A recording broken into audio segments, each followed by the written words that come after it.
Hello বন্ধুরা, আমি মধুলিমা তোমাদের ওয়েলকাম জানাচ্ছি কুশলতার ইংলিশ লার্নিং অ্যান্ড কনভারসেশন ক্লাসে। এই ক্লাসে তোমরা শেখো কিভাবে সহজভাবে আর সুন্দরভাবে ইংলিশে কথা বলা যায়। আজকে যে টপিকটা বা যে বিষয়টা আমি নিয়ে এসেছি সেটা হচ্ছে ক্লাসরুম কনভারসেশনস, অর্থাৎ শ্রেণীকক্ষ বা ক্লাসরুমে কিছু কথোপকথন। আগের ভিডিওটায় আমি তোমাদের বলেছিলাম কিছু ইম্পর্টেন্ট বা কিছু গুরুত্বপূর্ণ কথোপকথন যেগুলো শুধুমাত্র ক্লাসরুমে নয়, তোমরা অন্য অনেক জায়গাতেই কিন্তু অ্যাপ্লাই করতে পারো। আজকে এরকমই কিছু কনভারসেশনস বা কথোপকথন নিয়ে আমি আবার এসেছি। তো প্রথমে একটা খুব কমন কথা যেটা আমাদের প্রায় বলতে হয় বিভিন্ন সিচুয়েশনে, আর ক্লাসরুমে তো অবশ্যই বলতে হয় তোমাদের বা যারা ছাত্রছাত্রী তাদের, সেটা হচ্ছে আমাকে কি এক্সকিউজ বা মার্জনা করা যেতে পারে? আমার ওয়াশরুম ব্যবহার করাটা আবশ্যক। অর্থাৎ তুমি ওয়াশরুমে যেতে চাও বা তুমি টয়লেটে যেতে চাও বা তুমি বাথরুমে যেতে চাও, এবার সেটাকে তুমি সুন্দরভাবে কিভাবে বলবে? Ma'am, may I go to the toilet, এটা তো বলা যেতেই পারে, কিন্তু তুমি যদি সেটাকে আরেকটু সুন্দরভাবে আরেকটু পোলাইট ভাবে বলতে চাও তাহলে কিভাবে বলবে? তুমি বলবে যে ম্যাম অথবা স্যার, আমি ধরে নিলাম যে টিচার হচ্ছে একজন মহিলা, তাহলে তুমি বলবে যে ma'am may I be excused.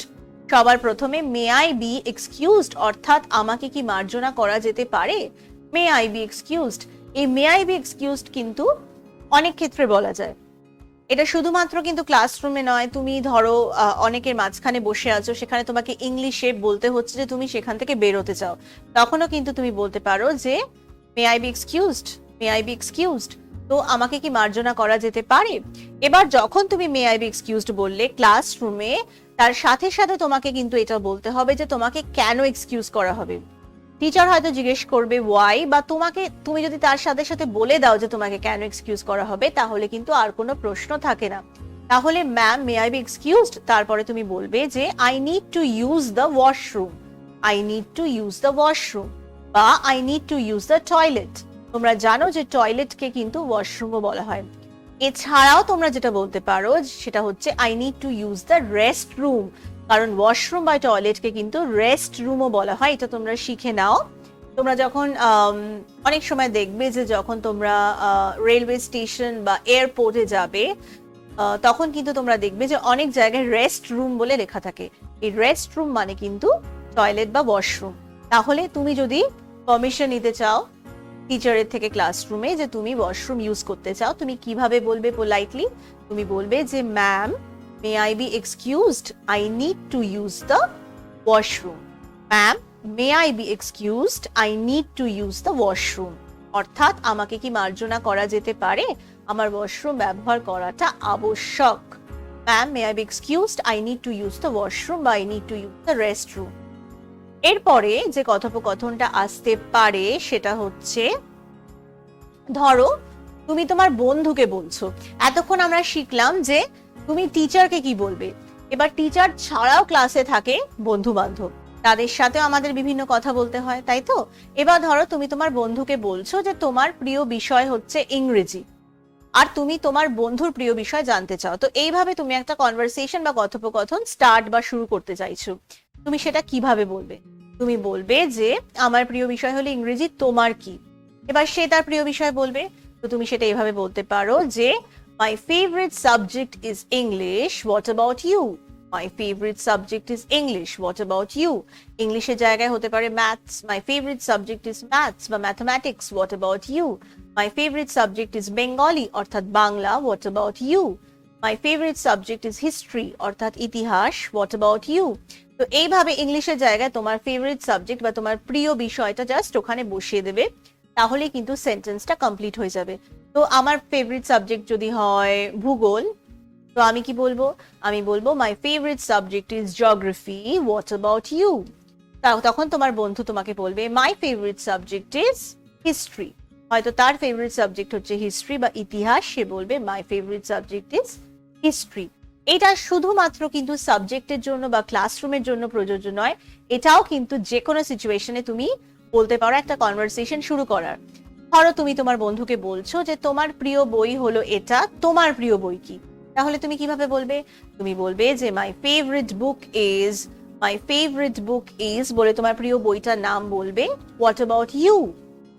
অথবা তোমার প্রিয় cinema, My favorite movie is বলে সেই মুভি নামটা বলবে। What about you? বা তোমার প্রিয় খাবার, My favorite food is chicken biryani. What about you? My favorite food is noodles. What about you? তো এইভাবে কিন্তু কোনো একটা কনভারসেশন বন্ধুর সাথে শুরু করা যায়। My favorite book is this. What about you? My favorite subject is this. What about you? Alright? চলো চলে যাই নেক্সট কথোপকথন বা কনভারসেশনে। এবার ধরো একটা কমন কথা যেটা আমরা সবসময় বলি, সেটা হচ্ছে লেটস গো টু দ্য, বলে জায়গাটার নাম। Let's go to the park, let's go to the cinema hall, let's go to the shopping mall, let's go to the playground, let's go to the canteen. এবার স্কুলে থাকলে আমরা কোন কোন কথাগুলো ইউজ করি? ধরো তুমি স্কুলে আছো আর তোমার বন্ধুকে বলছো কোথাও যেতে, তো তুমি কি কি বলতে পারো? Let's go to the library, স্কুলে লাইব্রেরি থাকে, তুমি বলতে পারো যে let's go to the library. এছাড়া তুমি কি বলতে পারো? ধরো তুমি ক্যান্টিনে যেতে চাও, তুমি বলো চলো ক্যান্টিনে যাই। এই চলো যাইকে বলা হয় লেটস গো, অর্থাৎ লেট আস গো। লেটসটা হচ্ছে লেট আসের শর্ট ফর্ম বা ছোট ফর্ম। তো লেটস গো মানে হচ্ছে লেট আস গো। তো তুমি ধরো তোমার বন্ধুকে বলছো যে চলো ক্যান্টিনে যাই বা চল ক্যান্টিনে যাই, তখন তুমি কি বলবে? তুমি বলবে let's go to the canteen. তুমি যদি বলতে চাও যে চল পার্কে যাই, তখন কি বলবে? Let's go to the park. তুমি যদি তোমার বন্ধুকে বলতে চাও যে চল প্লেগ্রাউন্ডে যাই, যেখানে আমরা খেলাধুলা করি সেটাকে প্লেগ্রাউন্ড বলে, তো let's go to the playground. Let's go to the canteen, let's go to the library. Library মানে যেখানে বই খাতা থাকে, গ্রন্থাগার। আমাদের তোমাদের স্কুলে নিশ্চয়ই একটা লাইব্রেরি থাকে, তো let's go to the library. তো এই ধরনের কথোপকথন কিন্তু বন্ধুদের সাথে তোমরা প্রায় করো। এটা শুধুমাত্র ক্লাসরুমে নয়, বাইরেও যদি তুমি কাউকে কোথাও যেতে বলো, তখন কিন্তু এটা বলতে পারো যে let's go to the park, let's go to the cinema hall, let's go to the shopping mall, let's go to the washroom, let's go to the restaurant. এইভাবে কিন্তু তোমরা কনভারসেশন কন্টিনিউ করতে পারো বা স্টার্ট করতে পারো। তো আজকে আমরা যেগুলো শিখলাম প্রথম থেকে একবার দেখে নিই। সবার আগে দেখলাম যে ধরো তুমি রেস্টরুমে যেতে চাও বা ওয়াশরুমে যেতে চাও, সেটা তুমি কিভাবে বলবে? Ma'am, may I be excused, I need to use the washroom বা I need to use the restroom. এরপরে তুমি যেটা বলতে পারো সেটা হচ্ছে my favourite subject is English, what about you? My favourite book is this, what about you? My favourite food is this, what about you? এছাড়া তুমি যেটা বলতে পারো, ধরো তুমি কোথাও যেতে চাইছো তোমার বন্ধুর সাথে, তুমি বলতে পারো let's go to the park, let's go to the playground, let's go to the library. এইভাবে কিন্তু তুমি একটা কনভারসেশন শুরু করতে পারো। তাহলে আজকে আমরা যে কনভারসেশনস গুলো শিখলাম সেগুলো কিন্তু ক্লাসরুম কনভারসেশনস এর একটা পার্ট বা অংশ, কিন্তু এগুলো কিন্তু তোমরা অন্যান্য সিচুয়েশনে বা অন্যান্য জায়গাতেও কিন্তু ইউজ করতে পারো। যদি তোমাদের এই ভিডিওটা ভালো লেগে থাকে তাহলে লাইক করো। যদি তোমরা মনে করো যে অন্য কাউকে ভিডিওটা পাঠালে তারা উপকৃত হবে, তাহলে শেয়ার করো। ভিডিওটা সাবস্ক্রাইব করতে ভুলো না। আর যদি তোমরা চাও যে যখনই আমি কোনো নতুন ভিডিও দিই তার আপডেট বা নোটিফিকেশন তোমরা পেয়ে যাও, তাহলে এই বেল আইকনে গিয়ে ক্লিক করো। তাহলে কিন্তু প্রতিবার আমি যখনই নতুন ভিডিও দেব তার নোটিফিকেশন তোমরা পেয়ে যাবে। এছাড়া যদি তোমরা আমাকে কিছু বলতে চাও, তাহলে তোমরা www.kushalata.com এই ওয়েবসাইটে গিয়ে তোমাদের বক্তব্য বা পরামর্শ রাখতে পারো। আমি তোমাদের সাহায্য করতে ভীষণ খুশি হব।